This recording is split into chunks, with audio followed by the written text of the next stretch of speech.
పితా పుత్ర పవిత్రాత్మ నామమున ఆమెన్. క్రీస్తునాథుని యందు మిక్కిలి ప్రియ సహోదరి సహోదరులారా, క్రీస్తు సాక్షాత్కార మహోత్సవము లేక ముగ్గురు రాజుల మహోత్సవ వాక్య పరిచర్యకి మిమ్మందరినీ ప్రేమతో ఆహ్వానిస్తున్నాను. మత్తయి శుభవార్త 2వ అధ్యాయము 1-2 వచనములు, 10 నుండి 12 వరకు వచనములు. హెరోదు రాజు పరిపాలనా కాలమున యూదయ సీమయందల బెత్లెహేమునందు యేసు జన్మించెను. అప్పుడు జ్ఞానులు తూర్పు దిక్కు నుండి యెరూషలేమునకు వచ్చి, యూదుల రాజుగా జన్మించిన శిశువెక్కడ? ఆయన నక్షత్రమును తూర్పు దిక్కున చూచి మేము ఆరాధింపవచ్చితిమి అనిరి. వారు నక్షత్రమును చూచినప్పుడు ఎంతో ఆనందించరి. అంతటా వారు ఆ గృహమున ప్రవేశించి తల్లి మరియమ్మతోనున్న బిడ్డను చూచి సాష్టాంగపడి ఆరాధించరి. పిదప తమ సంచులను విప్పి ఆ శిశువునకు బంగారము, సాంబ్రాణి, పరిమళ ద్రవ్యములను కానుకలుగా సమర్పించరి. హెరోదు చెంతకు పోరాదని స్వప్నమున వారిని దేవుడు ఆదేశింపగా వారు మరొక మార్గమున తమ దేశమునకు తిరిగిపోయిరి. క్రీస్తునాథుని యందు మిక్కిలి ప్రియ సహోదరి సహోదరులారా, యావత్ కథోలిక శ్రీ సభ ఈ ఆదివారం రోజున ముగ్గురు రాజుల పండగని మనందరికి పరిచయం అనేటువంటి మాట. దీనిని కొంచెం గ్రాంధికములో మాట్లాడాలి అంటే క్రీస్తు సాక్షాత్కార మహోత్సవము అని అంటారు. ఏమిటి ఈ పండగలో అంటే ప్రధానమైనటువంటి ఉద్దేశము, అదేవిధంగా మర్మము ఏమిటి అంటే, ఈ పండగ ద్వారా దేవుడు మనకి ప్రియులారా తనను తాను ఎరుకపరచుకుంటున్నాడు. సాక్షాత్కారము, సాక్షాత్కరించుకోవడము అంటే తనను తాను బయలుపరుచుకోవటము, తనను తాను ఎరుకపరచుకోవటము. అవును ప్రియులారా, రక్షణ ప్రణాళికలో దేవుడే స్వయముగా తన కుమారుని ఈ లోకానికి పంపిస్తాను అని ప్రవక్తల ద్వారా ఎరిగించాడు, తెలియజేశాడు, బయలుపరిచాడు. ఆ తరువాత స్వయంగా దేవుడి కుమారుడే ఈ లోకానికి వస్తూ ఉండగా దేవుని యొక్క దూతే స్వయముగా మరియ తల్లి దగ్గరికి వెళ్ళి ఎరుకపరచింది. యోసేపు గారి దగ్గరికి వెళ్ళి ఎరుకపరచింది. ఆ తరువాత యేసు ప్రభు జన్మించినప్పుడు పిల్లారా మనందరూ తెలుసు, గొల్లలకి దేవుడు తనను తాను ఎరుకపరచుకున్నాడు. అదే విధముగా ఈరోజు ముఖ్యంగా పిల్లారా ఈ మాట గుర్తుపెట్టుకోవాలి.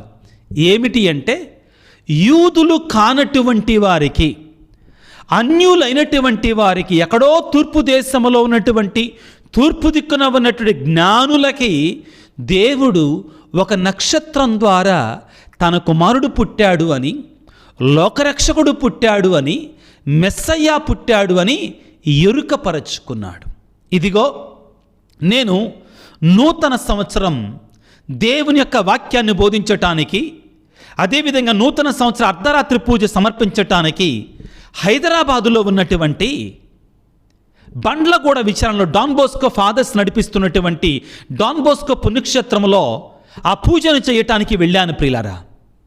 అయితే నేను మొదటిసారి ఆ విచారణకి వెళుతున్నాను కాబట్టి నాకు ఆ విచారణ తెలిసినటువంటి విజయ్ కుమార్ అనేటువంటి ఒక కుటుంబం, వాళ్ళ కుటుంబం నాకు తెలుసు.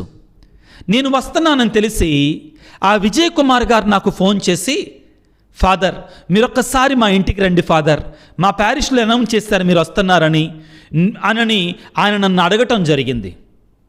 నాకు దారి సరిగా తెలియదు కాబట్టి నేను విజయ్ కుమార్ నన్ను ఎలా రావాలి అంటే, అవసరం లేదు ఫాదర్, రైల్వే స్టేషన్కి నేనే వస్తాను, మిమ్మల్ని పికప్ చేసుకుంటాను అని చెప్పారు. అవసరం లేదు, నేను మెట్రో రైల్లోనూ వస్తానన్న తర్వాత అక్కడి నుంచి నేను పికప్ చేసుకుంటా ఫాదర్ అని చెప్పి నా కోసం కారులో వచ్చి నన్ను పికప్ చేసుకున్నారు హైదరాబాదులో ప్రియులారా. ఆ తరువాత నేను సరాసరి వాళ్ళ ఇంటికి వెళ్ళి వాళ్ళ ఇంట్లో ఆశీర్వాదాలు ఇవ్వడానికి సిద్ధపడుతున్నాను. ఆ సమయంలో ప్రియులారా వాళ్ళ కుటుంబంలో సహాయం పని చేసేటువంటి ఒక తల్లి అక్కడే ఉందండి. ఆ తల్లి నాతో మాట్లాడటం ప్రారంభించింది. ఫాదర్ గారండి, నేను మీ వీడియోలు రోజు చూస్తానండి అని చెప్పింది. చెప్పిన తర్వాత నేను అన్నాను, మీ పేరేంటమ్మా అన్నాను. ఆవిడ పేరు చెప్పగానే అది క్రైస్తవ పేరు కాదు, కథోలికుల యొక్క పేరు కాదు ఆమె పేరు. మీరు క్రైస్తవులేనా అని అడిగాను. లేదండి అని చెప్పారు. మరి నా వీడియోలు ఎలాగ చూస్తున్నారు అంటే, ప్రియులారా, ఆ విజయ్ కుమార్ గారి యొక్క సతీమణి, ప్రియులారా, ఆవిడ ఇగో ఆమె ఇంటికి వస్తున్నటువంటి ఆ తల్లికి క్రీస్తు ప్రభువు గురించి బోధించింది, క్రీస్తు ప్రభు గురించి తెలియజేసింది, క్రీస్తు ప్రభు గురించి ఎరుకపరచింది.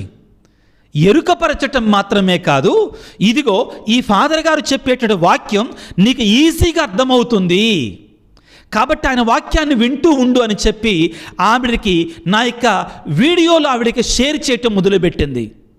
ఈనాడు ఆ అన్యురాలనేటువంటి ఆ తల్లి ఈనాడు వాళ్లతో పాటు దేవుని సన్నిధికి వెళుతుంది, క్రీస్తు ప్రభువుని నమ్ముకుంటుంది.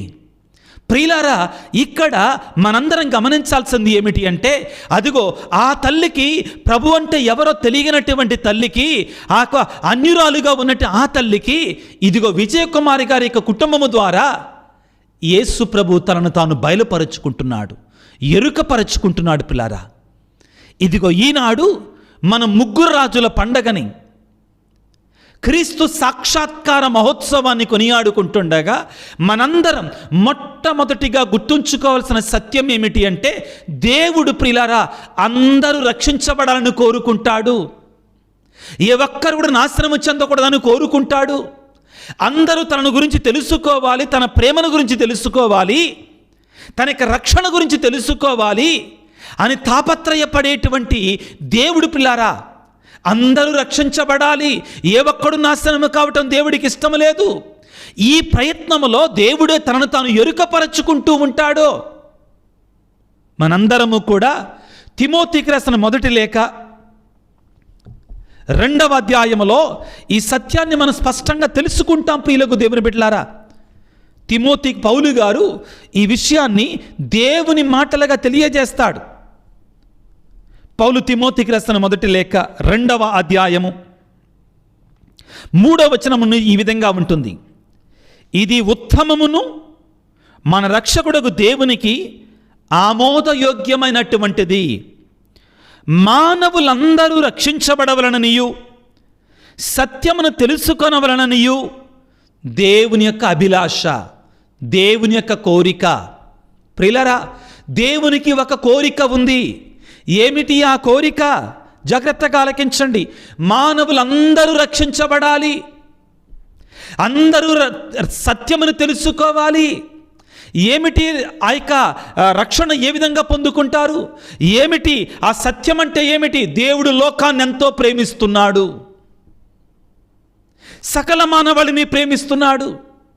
ప్రేమించి తన ఏకైక కుమారుని ఈ లోకానికి పంపాడు. ఆయన తన యొక్క వేదరాజ్య ప్రకటన ద్వారా, తన యొక్క శిలువ శ్రమలు మరణ పునరుత్థానాల ద్వారా సకల మానవాళిని కాపాడాడు. దేవుని యొక్క ప్రేమ మానవాళి మీద అపారమైనటువంటిది, అనంతమైనటువంటిది అని తెలియజేస్తున్నాడు. ఇక్కడ మనందరం గుర్తుంచుకోవాల్సింది ఏమిటంటే ప్రియులారా, దేవుడు అందరూ రక్షించబడాలని కోరుకుంటాడు. ఒక జాతి కానీ, ఒక వర్గం కానీ, ఒక మతం కానీ, ఒక కులం కానీ, ఒక దేశం కానీ ఆయనకి పరిమితులు లేవు. యూదుడని అన్యుడని లేదు, స్త్రీ అని పురుషుడని లేదు, అందరూ కూడా రక్షించబడాలి. ఇది దేవుని యొక్క కోరిక. ఈ పండగ ద్వారా దేవుడు మనకిచ్చే ప్రధానమైన సందేశం ఇదే.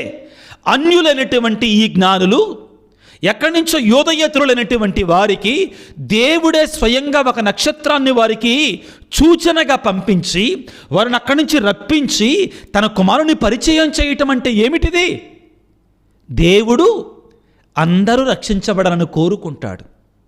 వివిధ వ్యక్తుల ద్వారా, వివిధ గురుతుల ద్వారా, వివిధ సంజ్ఞల ద్వారా ఆయన తనను తాను ఎరుకపరచుకుంటాడు, పిల్లారా, తెలియజేసుకుంటాడు. ఇదిగో పేతురు గారు రాసినటువంటి 2వ లేఖ 3వ అధ్యాయము 9వ వచనములో దేవుడు మరొకసారి పిల్లారా ఇదిగో ఈ విధంగా పలుకుతున్నాడు. ఏమిటి అంటే, ఎవడును నాశనము కావాలని దేవుడు కోరుకోడు, కానీ అందరూ పాపము నుండి విముఖులై దేవుని తెలుసుకోవాలని దేవుని యొక్క వాంఛ, దేవుని యొక్క కోరిక. ఎవడును నాశనము కావాలని దేవుడు కోరుకోడు, కానీ అందరూ పాపము నుండి విముఖులు కావాలనియే ఆయన యొక్క వాంఛ. దేవుని యొక్క కోరిక ఎంత గొప్పదో చూడండి పిల్లారా. తన సృష్టిలో ఉన్న తన బిడ్డలందరూ కూడా తనను తెలుసుకోవాలి, తన ప్రేమను తెలుసుకోవాలి, పాపాన్ని విడిచిపెట్టాలి, సాతానును విడిచిపెట్టాలి, ఆయన వద్దకు తిరిగి రావాలి. ఇది దేవుని యొక్క కోరిక, ఇది దేవుని యొక్క తలంపు. అపోస్తుల కార్యాలు 10వ అధ్యాయము 34-35 వచనాలని ఈ సందర్భంగా మనందరం తప్పనిసరిగా తెలుసుకోవాలి.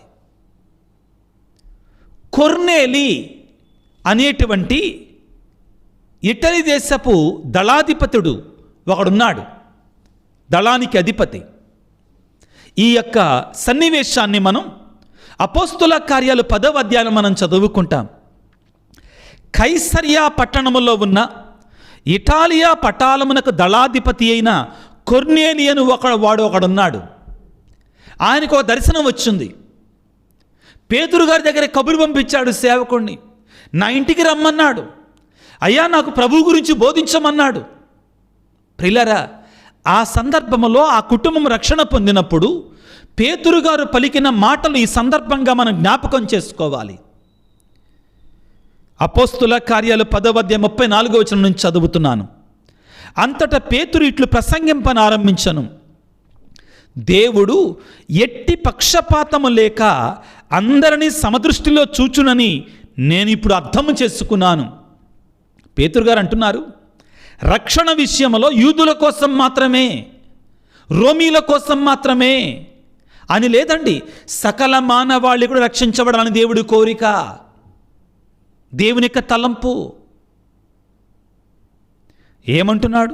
దేవుడు ఎటువంటి పక్షపాతం లేక అందరినీ సమదృష్టితో చూచునని నేను ఇప్పుడు అర్థం చేసుకున్నానని పలికి, దేవునికి భయపడొచ్చు, సత్ప్రవర్తన కలవాడు ఏ జాతి వాడైనా కానీ దేవునికి అంగీకార యోగ్యుడే అని పలికి, అందరకు ప్రభువకు యేసుక్రీస్తు ద్వారా దేవుడు ఇశ్రాయేలు ప్రజలకి శాంతి సువార్తను ప్రకటించుట మీరు ఎరిగినదే కదా. అందరికీ ప్రభువుకు యేసుక్రీస్తు ద్వారా. క్రీస్తు ప్రభు ఎవరికండి? దేవుడు అందరికీ. లూకాసు వార్త 2వ అధ్యాయంలో యేసు ప్రభు జన్మించినప్పుడు దేవదూతలు ఏమని పాడారు? పరలోకములో దేవునికి మహిమ, భూలోకములో మంచి మనసు గల వారందరికీ శాంతి సమాధానం. అదే దేవదూత ప్రియులారా గొర్రెల కాపరులతోటి ఏమని పలికాడు? మీకు సమస్త ప్రజలకు పరమానందమును కలిగించు శుభ సమాచారమును వినిపిస్తాను. యూదుల కోసం మాత్రమే కాదు, ఒక జాతివాసం మాత్రమే కాదండి. మనం ఏం చేస్తున్నామంటే మనం క్రీస్తును విభజిస్తున్నామండి, యేసయ్యను చీల్చివేస్తున్నాం.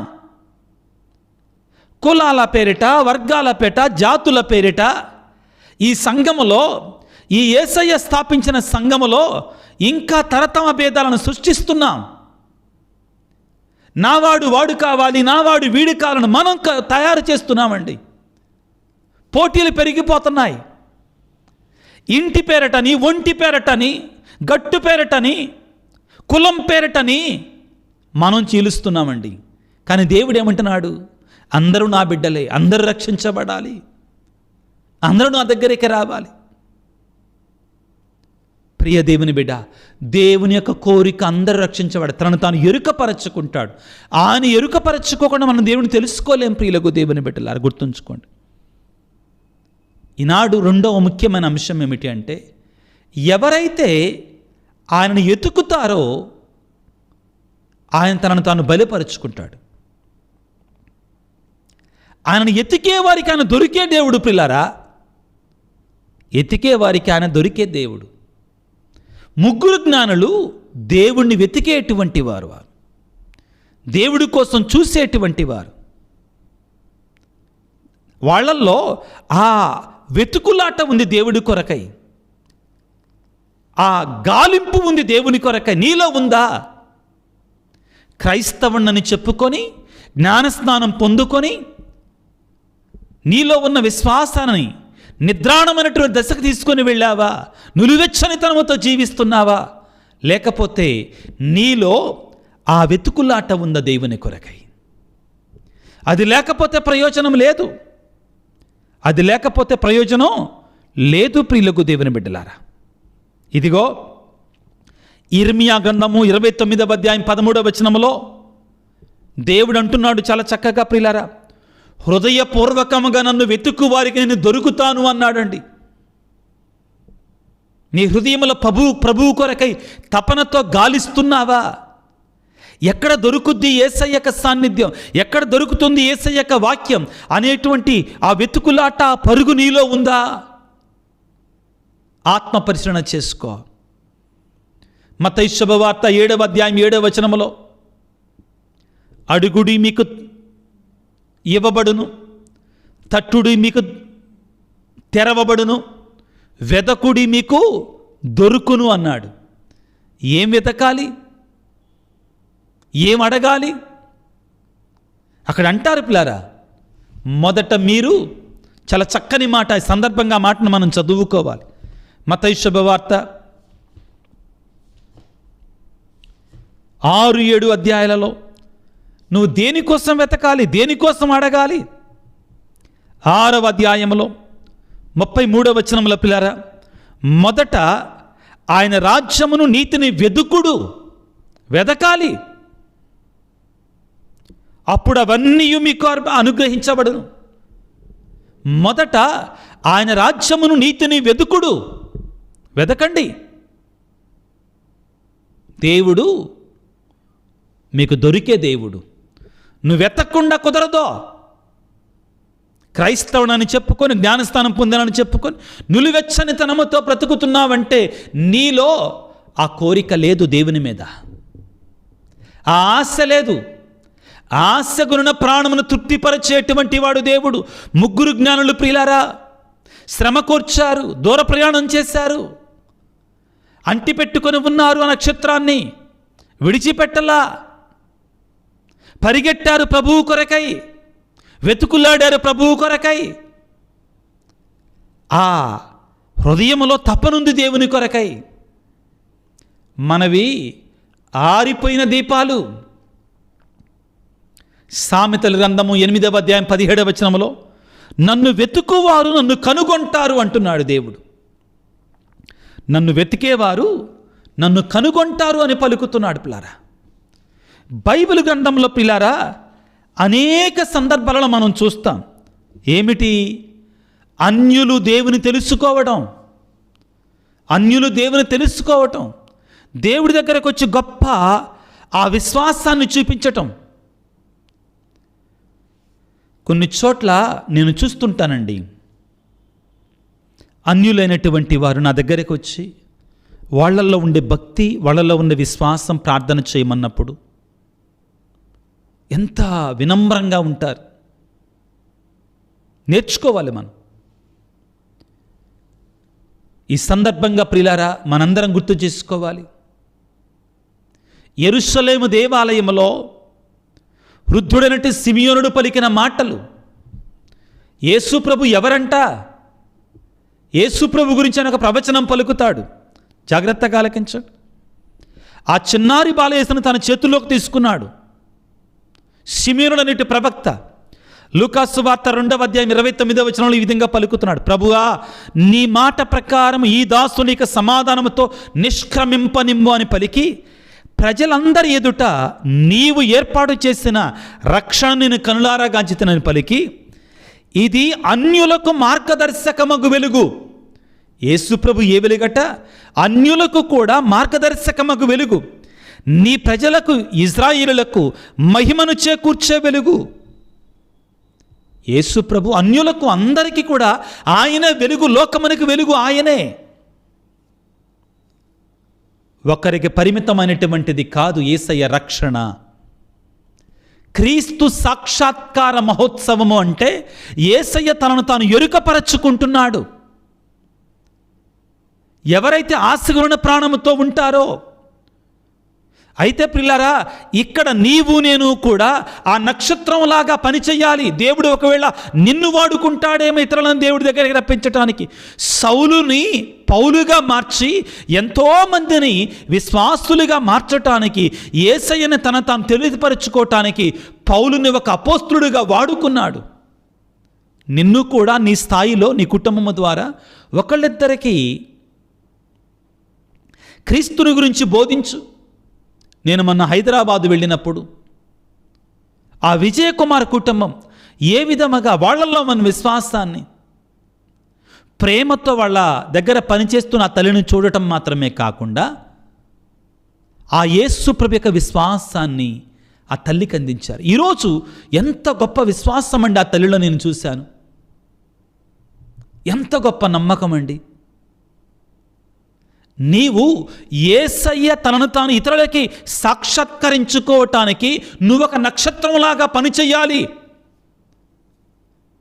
You should become an instrument of God's revolution to others, God's self revolution to others. నీ ఒక నక్షత్రంలాగా మారాలి.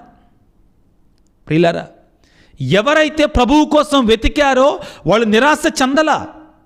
మనం చూస్తామండి, జక్కయ్య యేసయ్యను చూడాలి అనుకున్నాడు. యేసు ప్రభు వాళ్ళ ఇంటికే వెళ్ళాడు. మార్తమ్మ యేసయ్యను తమ ఇంటికి ఆహ్వానించింది. మరణించిన లాజరును జీవంతోటే లేపాడు. ప్రియులారా, మోషే నేను నిన్ను చూడాలయ్యా అన్నాడు. దేవుని మహిమను చూచాడు. ఫిలిప్పు యోహాను సువార్తలో తండ్రిని మాకు చూపమంటే నన్ను చూస్తే నా తనను చూచినట్టే అన్నాడు. కోరిక, తపన, ఆశగుణ ప్రాణమును తృప్తిపరుస్తాడండి ఆ దేవుడు. ఇది సత్యం ప్రియులకు దేవుని బిడ్డలారా. ఈ పండగ, ఇంత గొప్ప పండగను మనం చేసుకుంటుండగా ప్రియులారా, నీకు నాకు ఈ పండగ ఇచ్చేటువంటి సందేశం ఏమిటి? 2 ముఖ్యమైన సందేశాలు. నీవు కూడా ప్రభువు కొరకై వెతుకుతున్నావా? ఆత్మీయ జీవితంలో నీలో ఆ తపన ఉందా? నీలో ఆ కోరిక ఉందా? లేకపోతే ఆ కోరికలు దేవుని మీద నీకు ఉండాల్సిన కోరికని చంపేసేసావా? పాతరేసేసావా? ఆ తపన రాకుండా నువ్వు తీసేసావా? ఆత్మ పరిశీలన చేసుకో. ఆత్మ పరిశీలన చేసుకో. అవును ప్రియ దేవుని బిడ్డలారా, నీవు నేను అందరము కూడా ఆ కోరికతో మనం ఉండాలి. కోరిక ఒక్కటే కాదు ప్రియులారా, దానికి తగినట్లుగా మనం మారు మనసు పొందాలి. ఇదిగో లూకాసు వార్త, మత్తయి శుభవార్త 2వ అధ్యాయంలో మనం చదువుకున్న సువిశేషములో ఆ 3 జ్ఞానులు ఏం చేశారండి? కానుకలు అర్పించారు ఒకటి. ఆ తరువాత మత్తయి శుభవార్త 2వ అధ్యాయం 11వ వచనంలో, అంతటా వారు ఆ గృహమున ప్రవేశించి తల్లి మరియమ్మతోనున్న బిడ్డను చూచి సాష్టాంగపడి ఆరాధించారు. గుర్తుపెట్టుకుందాం, ఆరాధన లేకుండా నీకెంత జ్ఞానం ఉన్నా వేస్టే. ఆధునిక ప్రపంచంలో బోధకులు ఏమంటున్నారు తెలుసా? బైబిల్ తెలుసుకోండి అంటున్నారండి. కానీ ఎంతమంది పాటిస్తున్నారు? ఎంతమందిలో ఆ దీనత ఉందండి? సవాళ్ళు ఇసురుకోవటమే కదా పబ్లిక్గా. ప్రభువు నామాన్ని అన్యుల ముందు అవమానం పాలు చేస్తున్నారు కదండి ఈ బోధకులు. ఉపయోగం ఏమైనా ఉందా వీళ్ళ వల్ల?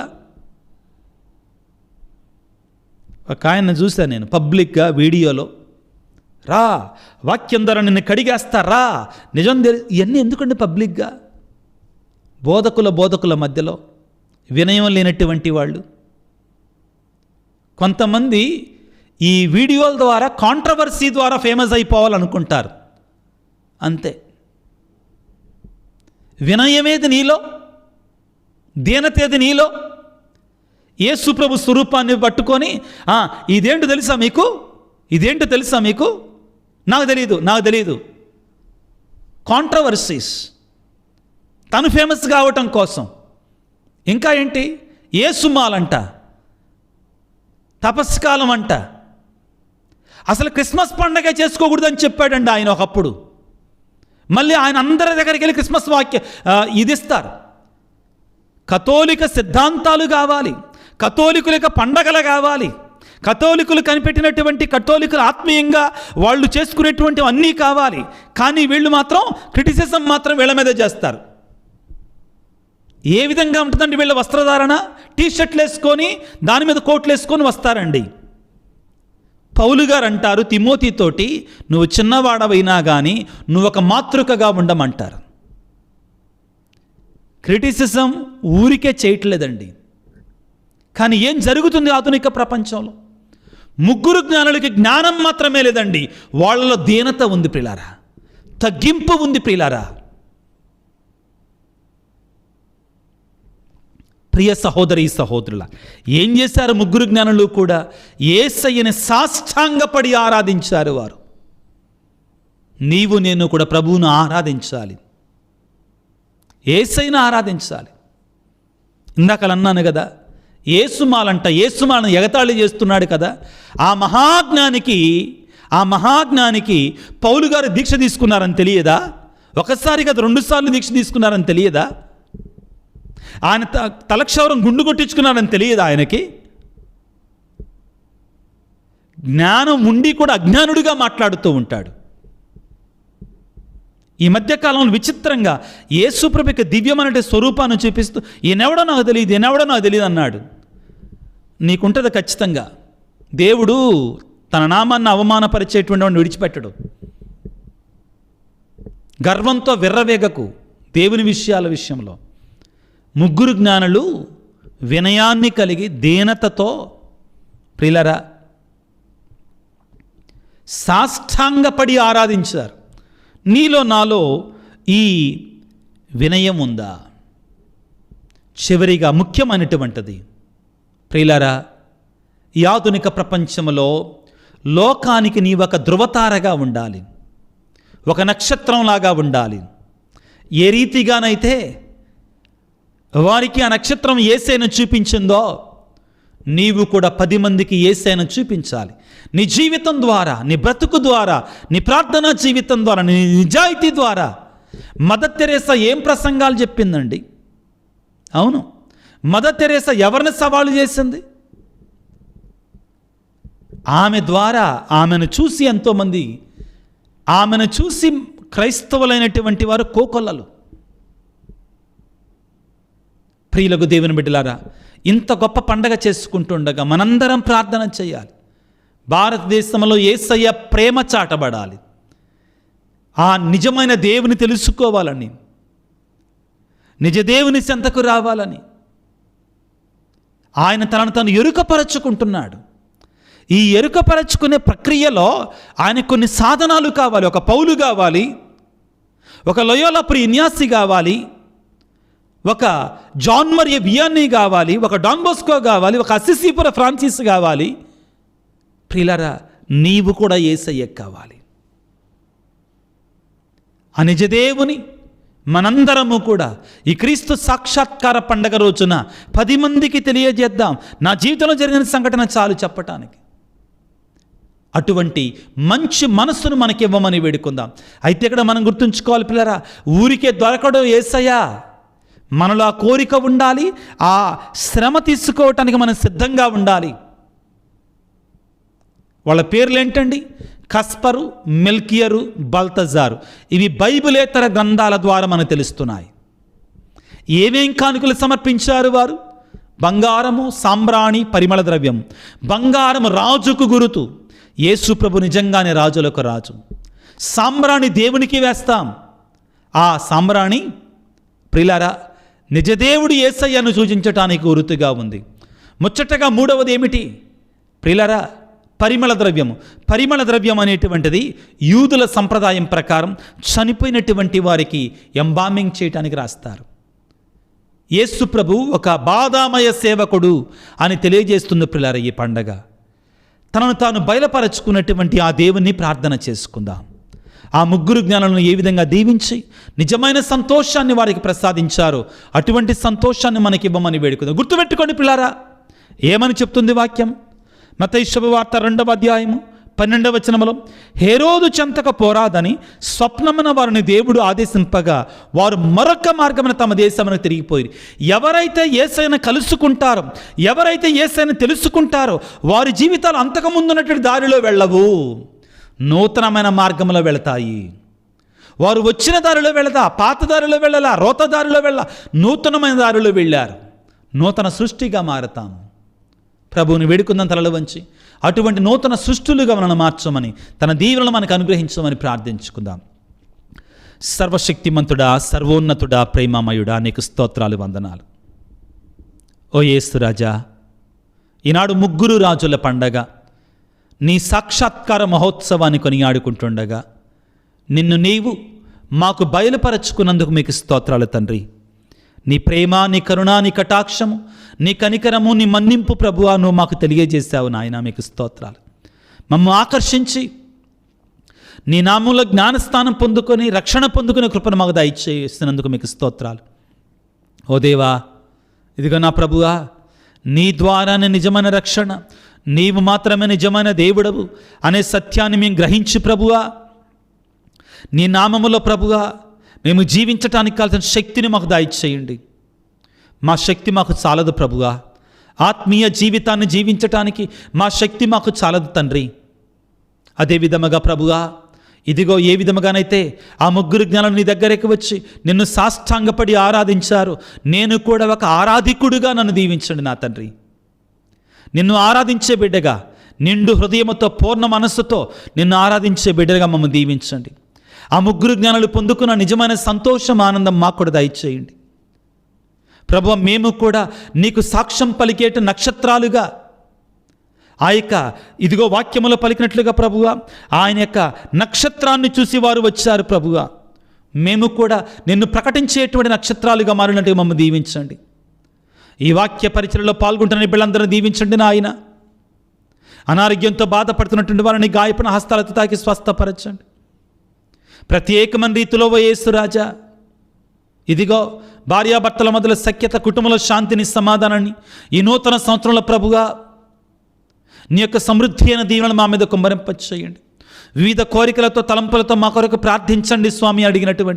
అడుగుతున్నట్టు బిడ్డలందరినీ దీవించి ఆశీర్వదించమని మా ప్రభు అయిన క్రీస్తు ద్వారా వేడుకొనుచున్నాము తండ్రి, ఆమెన్. ప్రభువు మీతో ఉందురుగాక, మీ ఆత్మతో ఉందురుగాక. సర్వశక్తిగల సర్వేశ్వరుడు పిత, పుత్ర, పవిత్రాత్మ మిమ్ము మీ కుటుంబాలను చల్లగా దీవించి ఆశీర్వదించి కాపాడుదురుగాక. God bless you. దేవుడు దీవించుగాక. ఆమెన్.